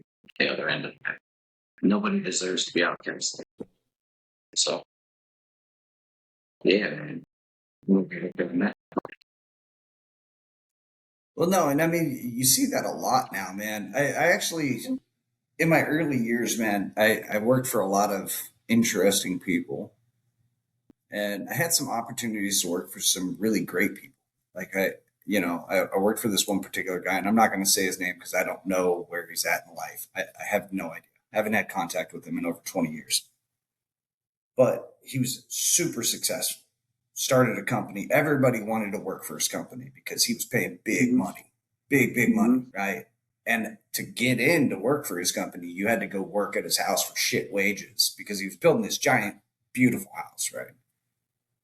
So I'm like, well, fuck it. If this is going to get me in the door, like I'm going to go work for this shit money and I'm going to do the best job I can, right? So do that. I get in, right?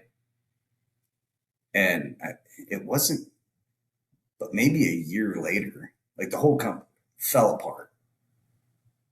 And it turns out like he got massively addicted to drugs, lost everything. Wife took everything. I mean, the cars, the kids, the houses, everything, the company, like everything got taken.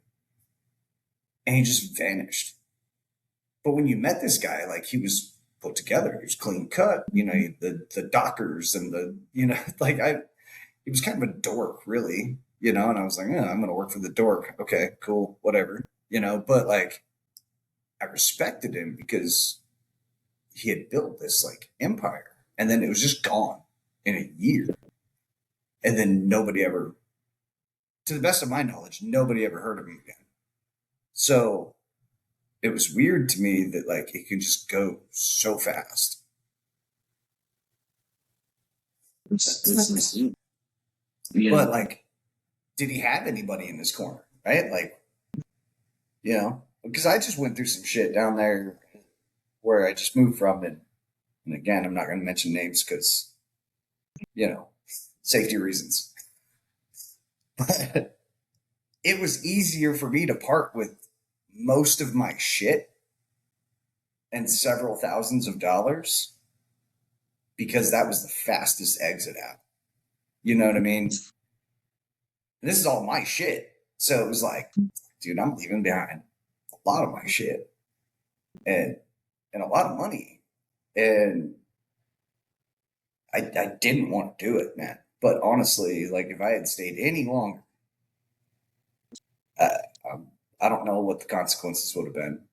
Seriously, I mean, we were treading in some dangerous territory. Yeah,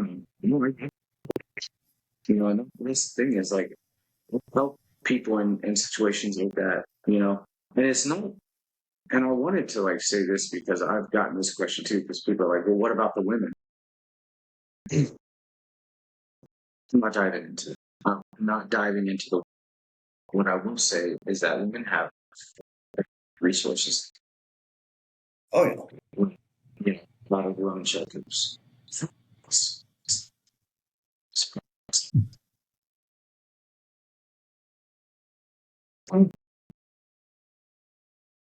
Not something but good, man. We got fucked up shit happen to them, and then they're not very cool. And they'll never, realistically, never get back to where they're No, without the assistance of yeah, it's going to take me a few years. Yeah, they can be something greater on the back end. But they're going to have to scratch and claw. When I bought my house, I was finally broke away from it. But the reality is there's very little to no resources for men put in shitty situations by fucking shitty human beings. And if you know, and what our game, the wolf is getting those men over here, getting them in, working with a few companies around the area, and getting men to be productive members of society. Because one of the I noticed for me, I exited service this vast fire. Like I ended up getting hired at Everett's Air Car as a customer service agent, and I hated it. You put me in a customer service agent position, right? Cool. Well, at any rate, there's a huge lack of purpose for men, and when all these compounding situations, right?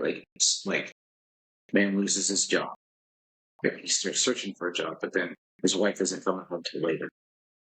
So he's like, I'm going to take care of the kids extra hours without the help of the wife. Like finally comes in, and it's just like compounded all these problems together, financial problems, relationship problems. Help men get that sense of purpose again, get that motivation and drive to go out there. And obviously there's people I won't violent crimes.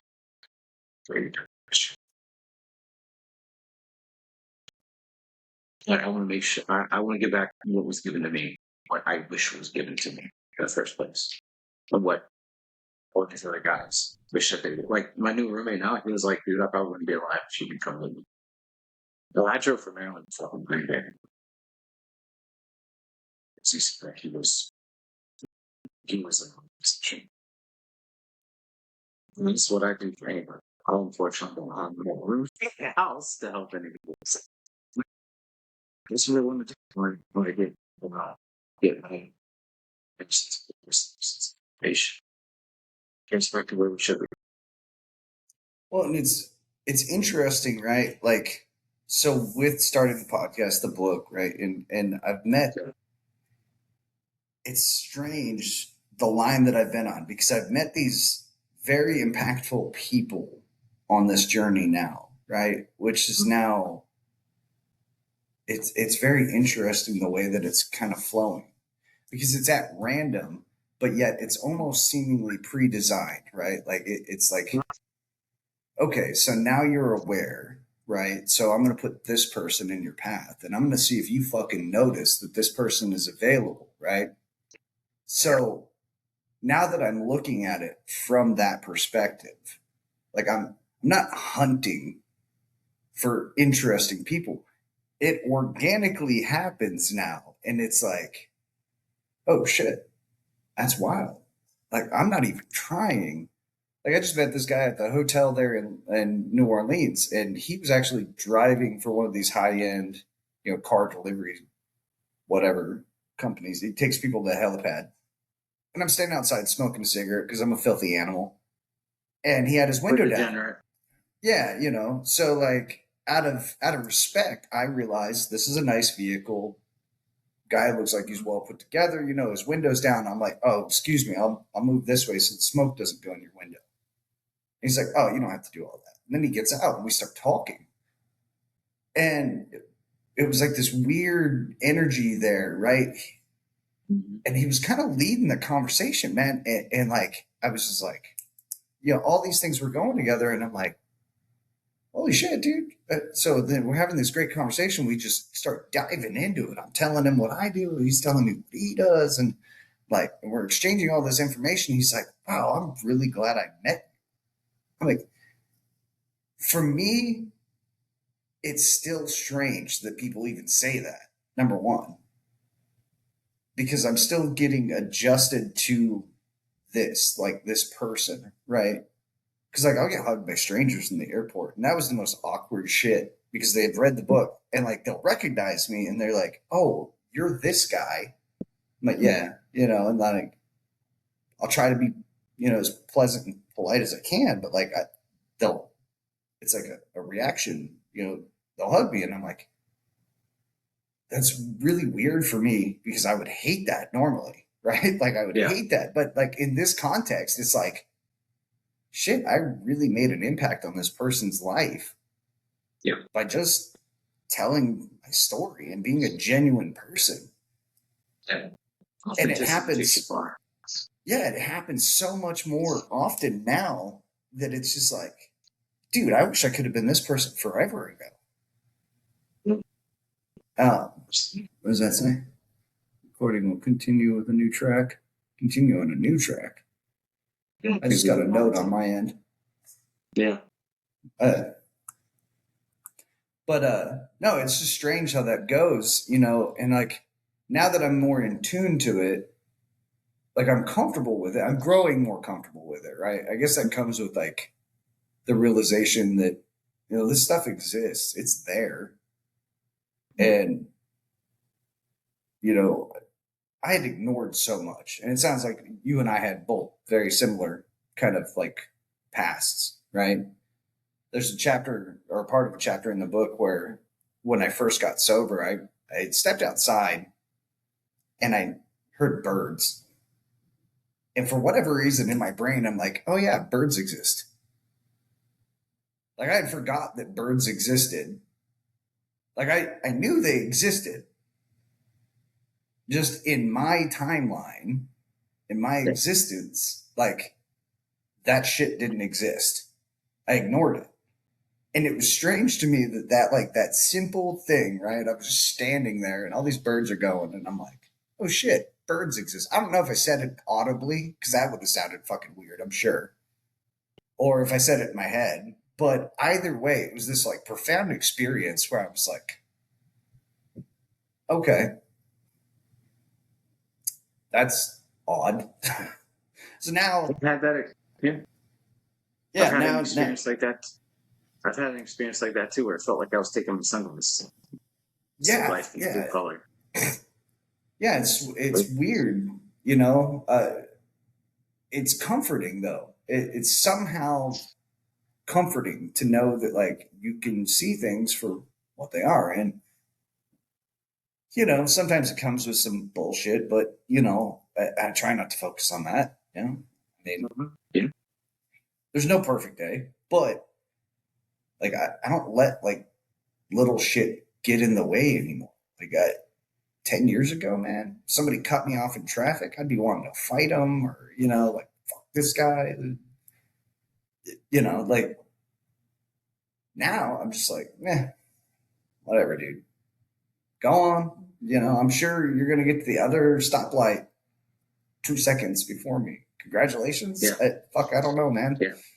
Yeah. I got somebody had a road rage incident against me yesterday. Like I'm following behind this guy on the highway, and he's doing 5 minutes. Like I was getting a little impatient because I wanted to get where I was going to see my girlfriend. I'm just getting like impatient. I was done. The lane just opened up. Go right, which I did that as I'm passing. And I see him like verbally, like I'm like, who shit? Your Cheerios to me, you fucking you want to throw a bird at a stranger? You're being slow. This I wasn't right in his ass. It's just I got times. And I've driven where you live, and I'm not going to say where you live for safety and security purposes, right? But I've driven there. That shit's bananas. Okay. It's not as bad as South Carolina, but it's like I was downtown, and downtown is fucking terrifying to drive through. Yeah, the DMV traffic sucks. I'm not a fan of New York City drivers. Don't know. No. I went up there to go see a wrestling show in Long Island, and I will never split these people from New York ever again.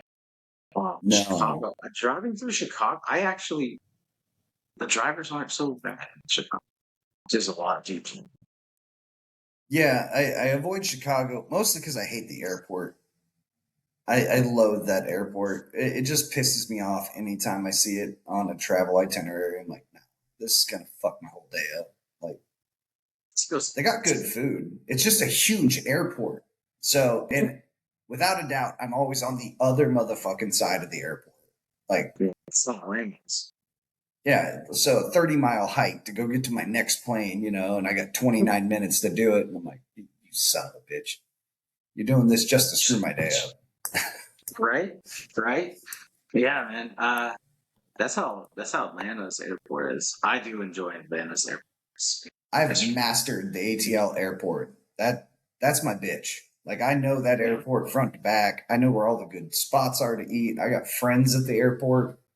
Like, I'm in there once a week.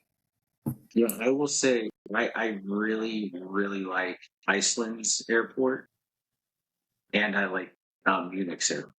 Munich is the only airport that still has a.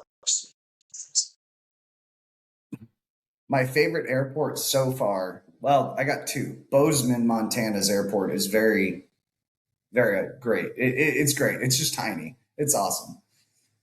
There's a giant wooden bear. I got a picture of me like picking the bear's nose because I'm an immature little asshole, But Not that you didn't get enough of that in Anchorage. Yeah, right.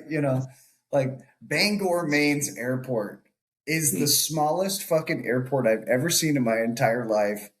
And every time I go through there, if I get a chance, I always come back with syrup because, that's where they make syrup. That's the syrup. That's just where it's made. I'll fight you in the comments for it. That's just where it's made. But no, my favorite airport. It's so simple. Left or right? Which way do you want to go?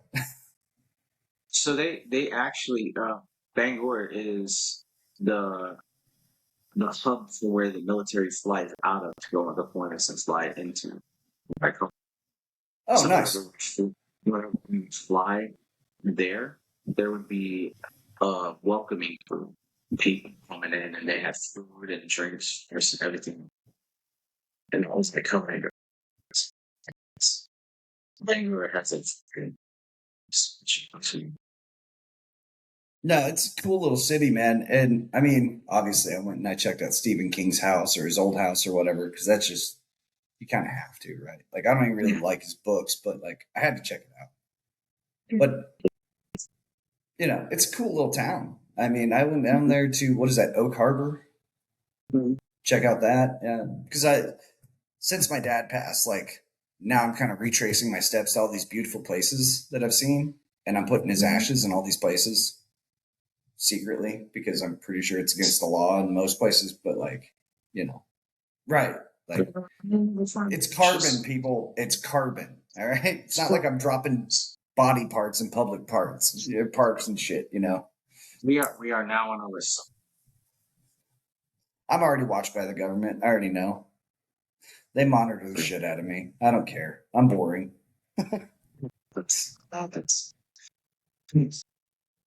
But no, man. Wow, we are at 2 hours, my friend. Yeah, it felt like no time. Yeah, no, we flew right through this, man. This was a good one, dude. And like I said, I want to start setting up these round tables because I think I think that we'll get a lot of benefit out of that with 4 or 5 of us at a time, just kind of shooting theories and ideas. And I think it'll be a lot of fun. But I'm going to put it over to you. Final thoughts, man. What are we doing? What can we do? What do we need to be doing so we can start reclaiming like some of the sanity? I think everybody needs a sense of themselves or something. System. I think we're getting to a place where people not wake up in the sense of what's going on. Spiritual. Wake up spiritually. I mean, I used to be a hard charging fucking dude. I used to go and take life. You know, get to a point in which we're starting to see each other as humans and yeah, we're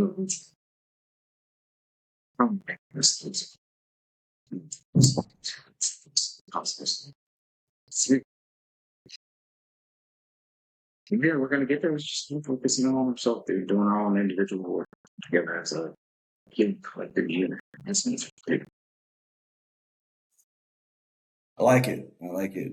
Yeah, my thing is get people unplugged from social media. Although it is a valuable tool, I think it's making us stupid and ignorant. And you just see people on there and they just do dumb shit for clicks. Like, I'm not trying to do dumb shit for clicks. I want you to subscribe. I want you to like and share it, but I want to give you something in the process and earn that, right? Fucking seems to be is giving people platforms to say shit and have no consequences. Yeah. I mean, that's what this is about, man. And like, you already have a massive platform. I'm starting out, but like, I feel like everybody has a story to share, and somebody out there will get value out of these stories, regardless of if it's now, if it's later, if it's something they heard just a snippet and they remember it 10 years from now, whatever it is. I'm trying to help in my own way as best I can because somebody gave me an opportunity to start over, and this is like my pay it forward. So, but man, I appreciate having you on, dude. Fucking SummerSlam Night 2 is coming on. Oh yeah, you got because you guys still do the podcast for that stuff, right? No, I know. We stopped it. Oh, yeah, there was a big falling out. Oh, that's disappointing, man. It's all good, man. It's all good. I felt like it was going to come to an end at some point. Yeah, I don't know. We'll fire back up that haunted shit. We'll go explore because my kid's been pushing me to go get some of this ghost hunting shit.